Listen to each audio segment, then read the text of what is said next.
మీ బట్టలకి సాఫ్టింగ్ ప్రొటెక్షన్ ఇచ్చే సరైన product ఎలిమ్ fabric conditioner.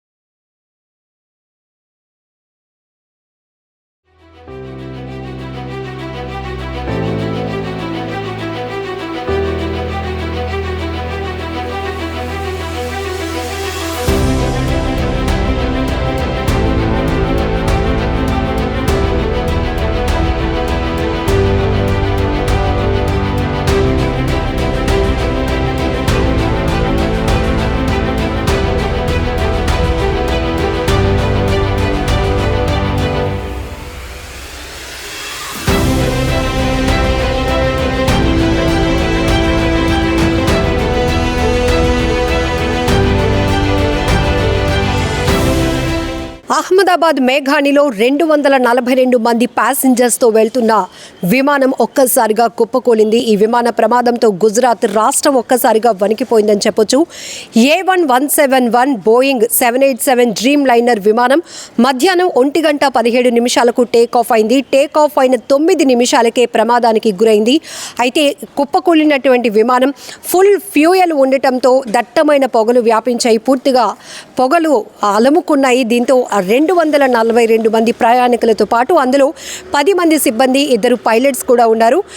Pilot Clive Kunder సారథ్యంలో అయితే ఈ ఫ్లైట్ అయితే నడుస్తోంది.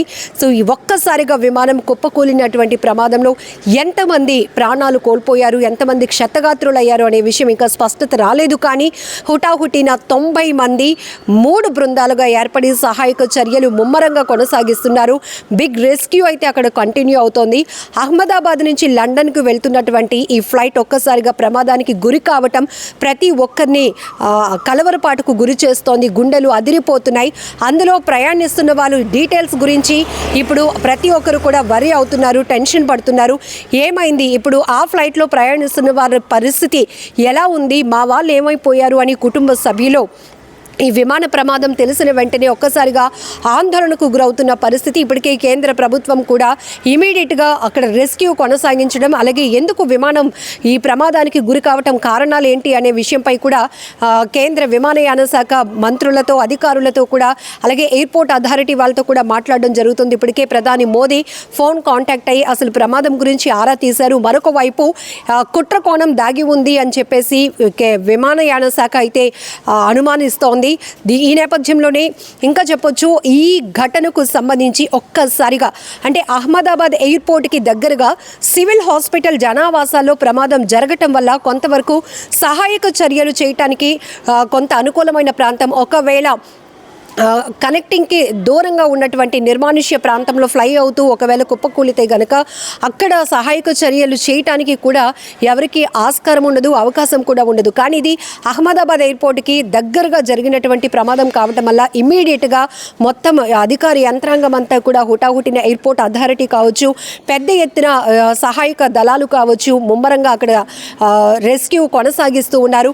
విమానం కుప్పకూలి తర్వాత దట్టమైనటువంటి పొగలు పూర్తిగా మంటల్లో చిక్కుకుపోయిన వారిని ఆ విమాన శకలాలు ఏవైతే ఒకవైపు మంటల్లో కాలుతున్నటువంటి ఆ శకలాలు తొలగించి అందులో చిక్కుకున్న వారిని రక్షించి స్థానికంగా ఉన్నటువంటి హాస్పిటల్స్కి అయితే తరలిస్తూ ఉన్నారు. ఎమర్జెన్సీ మెడికల్ సర్వీస్ అయితే కూడా అక్కడ కొనసాగుతూ ఉందని చెప్పొచ్చు. ఒక్కసారిగా గుజరాత్ అహ్మదాబాద్ మేఘానిలో జరిగినటువంటి విమాన ప్రమాదం ప్రతి ఒక్కరు గుండెలు అదిరిపోయేలా చేస్తుందని చెప్పొచ్చు. 242 మంది ప్రయాణికులు, అంటే అందులో చిన్నపిల్లలు ఉంటారు, పెద్దవాళ్ళు ఉంటారు, వివిధ అవసరాల నిమిత్తం వెళ్తున్న వాళ్ళు, ఇలా ప్రతి ఒక్కరు ఒక్కొక్కరిది ఒక్కొక్క ఇంపార్టెన్స్తో వాళ్ళ జర్నీ కంటిన్యూ అవుతోంది. అలానే 9 నిమిషాలు టేక్ ఆఫ్ అయిన 9 నిమిషాలకే ఈ ఫ్లైట్ అనేది, ఈ విమానం బోయింగ్ 787 డ్రీమ్ లైనర్ ఒక్కసారిగా కుప్పకూలిపోవడమే కాదు, ఎందుకంటే ఇది అహ్మదాబాద్ నుంచి లండన్కి ప్రయాణం అవుతుంది కాబట్టి ఫుల్గా ప్రిపరేషన్తో ఉంటుంది. ఫుల్గా ట్యాంక్ ఫ్యూయల్ ఫుల్గా ఉండటం వల్ల ఈ ప్రమాద స్థాయి మరింత ఎక్కువగా జరిగిందని కూడా మనం చెప్పుకోవచ్చు. ఎందుకంటే ఆ ఫ్యూయల్ ఎక్కువగా ఉండటం వల్ల కూడా ఇమీడియట్గా అక్కడ మంటలు విస్తృతంగా వ్యాపిస్తున్నాయి. అందులో చిక్కుకున్న వారి పరిస్థితి గురించి ఒక్కసారి ఆలోచిస్తేనే భయం వేస్తుంది, గుండెలు వణికిపోయే పరిస్థితులు అనమాట. సో ఇప్పుడు ఈ ప్రమాదం ఎందుకు, ఎలా జరిగింది, ఇందులో కుట్రకోణం ఏంటి అనే దానిపై కూడా ఇప్పటికే కేంద్ర ప్రభుత్వం దీనిపై ఇన్వెస్టిగేషన్ మొదలు పెడుతోంది. ఒకరి నుంచి ఒకరికి ఆరా తీస్తోంది.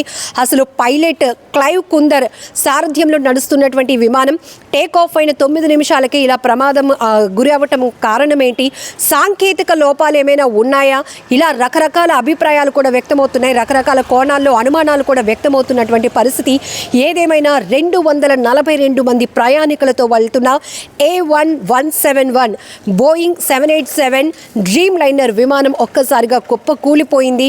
మంటలు అలముకున్నాయి, మంటల్లో కాలిపోతోంది. అక్కడ అసలు ఊహించటానికి కూడా వాతావరణం ఎలాంటి పరిస్థితిలో ఉందో మనం చెప్పుకోవచ్చు. ఇందులో గుజరాత్ ఎక్స్ సీఎం విజయ్ రూపానీ గారు కూడా ప్రయాణిస్తున్నారు, ట్రావెల్ అవుతున్నట్టు. ఆ టికెట్స్ బోర్డింగ్కి సంబంధించినటువంటి డీటెయిల్స్లో ఉంది. అది కూడా ఒక బాధాకరమైన విషయం అని చెప్పొచ్చు. అసలు ఇందులో ఎన్ని ఫ్యామిలీస్, ఎంతమంది వెళ్తున్నారు, ఎవరు పరిస్థితి ఎలా ఉంది, ఎంతమంది చనిపోయారు, ఎంతమంది ఆ విమానం కుప్పకూలి కాలిపోయినటువంటి ప్రమాదంలో వాళ్ళు కూడా కాలి బూడిదయ్యారు, ఎంతమంది క్షతగాత్రులయ్యారు, ఎంతమంది ఇప్పటికే అసలు ఆ మంటల్లో చిక్కుకున్న వారి పరిస్థితి ఊహించటానికి కూడా చాలా కష్టంగా ఉంది. ఇమీడియట్గా అయితే రెస్క్యూ బృందాలన్నీ కూడా 90 మంది 3 టీములుగా ఏర్పడి పెద్ద ఎత్తున సహాయక చర్యలు కొనసాగిస్తూ హాస్పిటల్కి అయితే హుటాహుటీన తరలిస్తూ ఉన్నారు. అయితే మరొక వైపు ప్రమాదానికి గల కారణాలపై విశ్లేషిస్తోంది కేంద్ర విమానయాన శాఖ. ఇప్పటికే కుట్రకోణం దాగి ఉందని అభిప్రాయాన్ని కూడా వ్యక్తం చేసింది.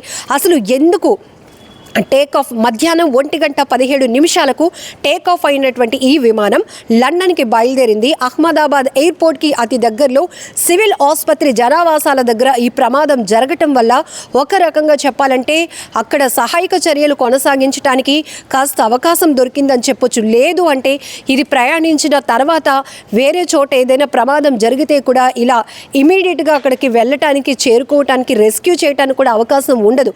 కానీ ఇమీడియట్గా ఘటన గురించి తెలిసిన వెంటనే అక్కడున్న వాళ్ళు ప్రయాణికులు కావచ్చు, లేకపోతే ఇప్పటికే టీవీల్లో చూస్తున్న వాళ్ళు ఈ దృశ్యాలు చూసి వణికిపోతున్నారు, ఆందోళనలో పడ్డారు. మా వారికి ఏమైంది, ఇందులో ప్రయాణిస్తున్న మా కుటుంబ సభ్యుల పరిస్థితి ఏంటి అనేటటువంటి ఆరా తీస్తున్నారు. ఇప్పటికే హెల్ప్ డెస్క్, హెల్ప్ లైన్స్ కూడా ఏర్పాటు చేయడం వల్ల పెద్ద ఎత్తున కాల్స్ కూడా వస్తున్నాయి. ఎందుకంటే ఎక్కువ సంఖ్యలో 242 మంది ప్యాసింజర్స్ ప్రయాణికులు ఉన్నారు, 10 మంది సిబ్బంది ఉన్నారు, 2 పైలట్లు, అంటే 12 మంది సిబ్బంది, 242 మంది ప్రయాణికులతో వెళ్తున్నటువంటి విమానం ఒక్కసారిగా కుప్పకూలి మంటల్లో కాలిపోయింది. సో అందులో ప్రయాణిస్తున్న వారి పరిస్థితి ఏంటా అనేది ఇప్పుడు ప్రతి ఒక్కరూ తీవ్ర ఆందోళనకు గురవుతున్నటువంటి అంశం. ఏదైనా బాధాకరమైన విషయం అని చెప్పొచ్చు. అనేక విమాన ప్రమాదాలు మనం చూసాం. ఈ ప్రమాదం తీవ్ర స్థాయిలో ఉండటానికి కారణం కూడా ఇది ఫ్యూయల్ ఫుల్గా ఉండడం వల్ల కూడా ఎక్కువగా మంటలు వ్యాపిస్తున్నాయి. దీంతో అందులో ఉన్న వాళ్ళ పరిస్థితి ఏంటి అనేది ఇప్పుడు ఒక భయాందోళనకు గురి చేస్తున్నటువంటి అంశంగా మారింది. ఏదేమైనా కూడా ఈ ప్రమాదం చాలా బాధాకరమైన విషయం. త్వరగా అంటే క్షతగాత్రులు ఎవరైతే ఉన్నారో వాళ్ళు త్వరగా కోలుకోవాలని ఇమీడియట్గా కేంద్ర ప్రభుత్వం కూడా అలర్ట్ చేసింది అందరినీ కూడా. ఎందుకంటే అక్కడ ఉన్నటువంటి హాస్పిటల్స్లో ఇమీడియట్గా సిద్ధం చేశారు బెడ్స్ కానీ, వైద్య సదుపాయానికి సంబంధించి డాక్టర్స్, అలాగే ఎవరైతే సర్వీస్ చేస్తారో వారందరినీ అలర్ట్ చేసి క్షతగాత్రులకు ముందు మెరుగైన ట్రీట్మెంట్ ఇవ్వడానికి కూడా కేంద్రం ఆదేశాలు ఇచ్చింది. ఇప్పటికే ప్రధాని మోదీ కూడా విమానయాన శాఖ మంత్రితో, అలాగనే ఎయిర్పోర్ట్ అథారిటీస్తో కూడా మాట్లాడడం జరిగింది. ఎందుకు ఈ ప్రమాదం జరిగింది, టెక్నికల్ ఫాల్ట్స్ ఏమైనా ఉన్నాయా, లేకపోతే ఏంటి, విమానయాన శాఖ ఇప్పటికే ప్రకటించినట్టుగా కుట్రకోణం ఉంటే గనక ఏంటి, ఆ కుట్రకు కారణం ఏంటి, ఎవరు ఇందులో భాగస్వాములు అయి ఉన్నారు ఈ పన్నాగంలో అనే దానిపై కూడా ఇప్పటికే కసరత్తులు మొదలుపెట్టాయి. ఏదేమైనా ఈ విమాన ప్రమాదం అనేది ఒక్కసారిగా ప్రతి ఒక్కరిని ఉలిక్కిపాటుకు గురి చేసింది. అండ్ అహ్మదాబాదు ఎయిర్పోర్ట్కి రావాల్సిన మిగతా విమాన సర్వీసులను కూడా నిలిపివేయడం జరిగింది ఇప్పటికే. సో ఈ ప్రమాదంలో ఎవరైతే క్షతగాత్రులుగా ఉన్నారో వారంతా త్వరగా కోలుకోవాలని మనం కూడా భగవంతుడిని వేడుకుందాం.